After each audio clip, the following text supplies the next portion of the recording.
ইট বাত্তানি সামংখাইনি rock বরনি মানথাইनो सानै खरांथि सलायखा तां सल इट बात्तानि सामंखाइनि रक बरनि रांनि मानथाइ तै काइब्रै सानमं सानै आगरतला अफिस लेननि श्रम भवन बुस्काङो खरांथि सलायखा CITU तै त्रिपुरा इट बात्ता श्रमिक इउनियन कथालायै काइब्रै सानमंग तंग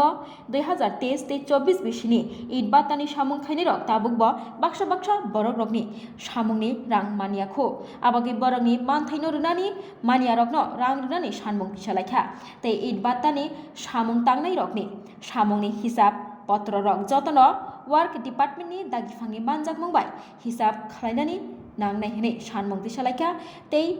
इट बात्ताओ जे दिनो सामुं बन्द तंनाय आजरानि सिमि सामुं तांनाय रक रां मानिया साक बरकनि नोंजांनाय तै बिथिबराय रां मारनाय तै आबाय बाक्सनो इट बात्ताओ सामुं तांनाय रकनो नगो किफिलै थानानि बागै रांनि चुबा मारनाय तै सेबसाब मारनाय आबाय बाक्सा अ काइब्रै सानमं सानै लाइखा तां सल CITU तै त्रिपुरा इट बात्ता श्रमिक इउनियन कथालायै तां सल শ্রমিক ইউনিয়নের এখানে তো আলোচনা হবে আমাদের CITUর অন্তর্ভুক্ত যে ইটভাটা শ্রমিক ইউনিয়ন এই ইউনিয়নের উদ্যোগে আজকে এখানে এই শ্রম দপ্তরের অফিসের সামনেই অবস্থান। আপনারা জানেন যে আমাদের রাজ্যে যে ইটভাটাগুলো হয়েছে এই ইটভাটার শ্রমিকরা যখন বামফ্রন্ট সরকার থাকতো তখন ওই যে সময় শীতকালীন সময় ইট উৎপাদিত হতো, উৎপাদনের পর তারা যখন বাড়ি চলে যেতেন, বিশেষ করে মাইগ্রেন্ট ওয়ার্কার বাইরের রাজ্য থেকে যারা আসতেন তাদেরকে শ্রম দপ্তরের অফিসারের সামনে, ইন্সপেক্টরের সামনে তাদের কত মজুরি হয়েছে সমস্ত কিছু তারা বুঝে নিতেন, টাকা পয়সা ফেরত পেতেন এবং যাওয়ার ক্ষেত্রে তাদের যে খরচপত্র আছে এই সবটাই দেওয়ার ব্যবস্থা হতো। কিন্তু এই বিজেপি সরকার আসার পর ইটভাটা শ্রমিকরা আপনারা দেখেছেন গত কয়েকদিন আগে বিশাল করে তারা পায়ে হেঁটে এসে বিশাল করে ইটভাটা থেকে এসে প্রধান রাস্তা এখানে দুর্গানগরের দিকে যে রাস্তা সেই রাস্তাতে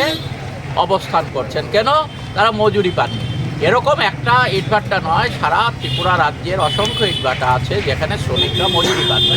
এই অপদার্থ একটা সরকারের দ্বারা পরিচালিত এই শ্রম দপ্তর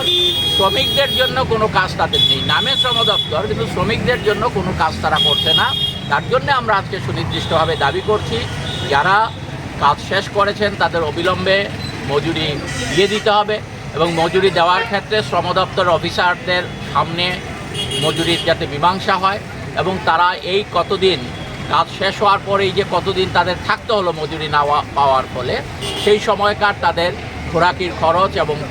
পয়সা করি যা নিয়ম অনুযায়ী দেওয়া দরকার সেটা দিতে হবে এবং তাদের যাওয়ার পথে যে ভাড়া, ওষুধপত্র, জল, এই যে সমস্ত খাওয়ার যে খরচ এই খরচটা শ্রমিকদের দিতে হবে এবং তার জন্য শ্রম দপ্তর যাতে যথার্থ উদ্যোগ নেয় তার জন্যই আজকে এখানে অবস্থান।